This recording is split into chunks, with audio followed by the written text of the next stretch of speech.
In this episode of Talking About Orks, we're going to be going over Warbuggies. And even though they all have 3 different entries in the index, they're actually basically the same model, same thing. They all fall under the category of Warbuggies to me. And they're all virtually identical, with only minor differences.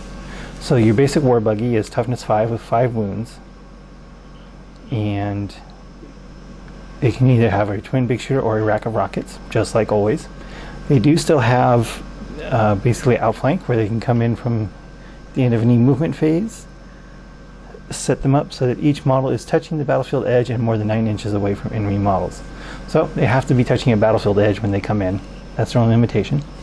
But it does help keep them alive, and you can bring them in if you're not going first. Bring them in anywhere on the table edges, and that's really good because they are only toughness 5 with 5 wounds and a 4-up save. The big thing is, though, that all of these received a significant price drop in chapter approved. So if you don't have chapter approved, you might want to look up the price differences. They've dropped about 25%, roughly. So the difference between the War Track and the Warbuggy is the War Track gives you an extra wound for 4 points. I think that'll probably be worth it almost every time. 4 points for an extra wound, sure. That's a good trade-off. Otherwise, the War Tracks and the Warbuggies are exactly the same. 4 more points, 1 extra wound. That's the only difference. Same options, same rules. Here we go in mob rule. I don't know. Well, I guess they do need mob rule because you can't take units of up to 5. So they're only leadership 6. So hopefully you don't take these in big units, so you have to worry about leadership too much. Also, the rack of rockets and big shooters dropped in points too in chapter approved, which helps these guys even more. So your basic Warbuggy with a twin big shooter is 43 points, which I think is 3 points more than 7th edition, which is pretty astonishing for 8th edition just in general, when things are a little bit more expensive. So I still don't see them being played because they're still fragile with only toughness 5 and 5 or 6 wounds, but that's not a bad deal. 43 points for what you're getting. Scorches, however, are quite interesting. Undecided and War Tracks are 4 points more, and the Rack of Rockets is 14 points more. So by the time you get a War Track with rockets, it's up there in points a bit.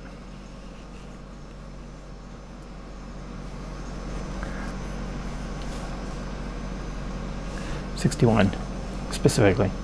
So 61 points, yeah, I'm not sure if they're worth quite that much, but and I'm not sure on the twin rocket and the rack of rockets. They're just sticking with the big shooters. I'm not sure.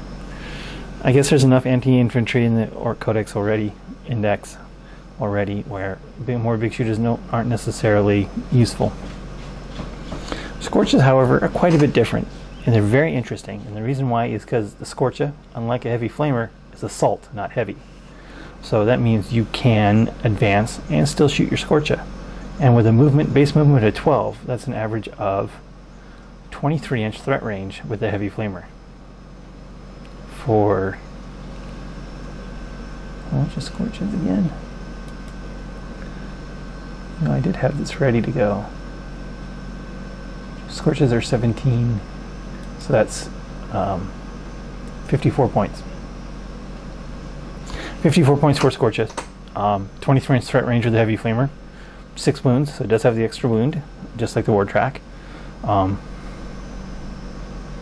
That's the only way. That's the only option. You can't change it out anything. Scorches have a heavy flamer, and that's it, or Scorcha, and that's not a bad deal. That's a pretty good deal, I think, for the heavy flamer. That I said, since it's assault, not heavy, they can advance. So there's no downside to that. You can always move and assault, move and shoot, advance and shoot. So you can always, you have a pretty good range with that. Scorches are actually pretty playable for the points and the ability, because it's assault, not heavy, makes all the difference in the world on that. So that's it. That's Warbuggies. There's not much to them. They really have not changed at all. They have outflank. They're roughly the same points. Still units of 5, but now of course they'll suffer from leadership unlike before. Vehicles need to be immune from leadership. That's all I have to say. There's no reason for vehicles to take leadership tests, but there's no exemption from that in the rules. And that's the one big downside to Kill a Can units, let me tell you. But even with that, with the points drop, and they're just generally not bad, they don't really see too much play still, which is too bad, because again, Warbuggies are one of those things that it's just pretty much unlimited modeling possibilities. Anything you want to can be a Warbuggy, especially since because the kit that's available is so bad and so old. It's an old Gorka Mork model, and hopefully it'll be one of the new kits that come out with the Ork Codex release, if those rumors are true, because this is definitely one that should be replaced. So, do you play Warbuggies, War Tracks, or Scorches at all? I haven't played them a whole lot. I have played them. They've never really done much, but I have used them frequently as an Overwatch Absorber, which they're pretty good at. Oh, and they're close combat. They don't suck, unlike other vehicles, they don't actually do something in close combat. They have 4 base attacks, hitting on 3s at strength 4. Strength 4. So it's basically the Ork hitting him with a club. the driver hitting him with a club for their close combat attacks. So you get 2 of them, that's 8 attacks, strength 4. I mean, yeah, you might do something. That's way better than most vehicles that are hitting on 5s and 6s with like 1 or 2 attacks. So they're surprisingly effective in close combat. And I said they're great at absorbing Overwatch from like commandos or anything, or a jumping unit or something like that, if the target unit is close enough to the table edge. That's the only downside, is that you can't just put them anywhere. They have to be touching a table edge. So they could be useful in certain situations, for sure. I think the points are right where they need to be. I just wish they did see some more play, but you know, toughness 5 or 6 wounds, you know, it's 1 las cannon or half a dozen bolter shots, and it's just going to die. Oh, and the other note, they don't explode. There's no explosion rules on these guys. They just simply, I guess they just fall apart. They don't explode. So the Scorches should explode automatically, actually. Hopefully we can see that. The Scorches should automatically explode. After all, they're filled with promethium. Why wouldn't they just automatically explode?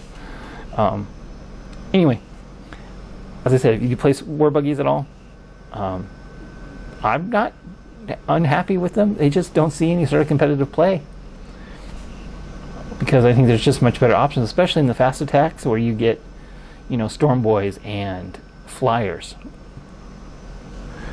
And so they're just really okay. They're just okay. Thanks for watching. Thank you for watching this episode of Talking About Orks. Please subscribe and hit the bell button for notifications for new Talking About Orks videos every Wednesday, new battle reports every Friday, and hobby videos whenever I can.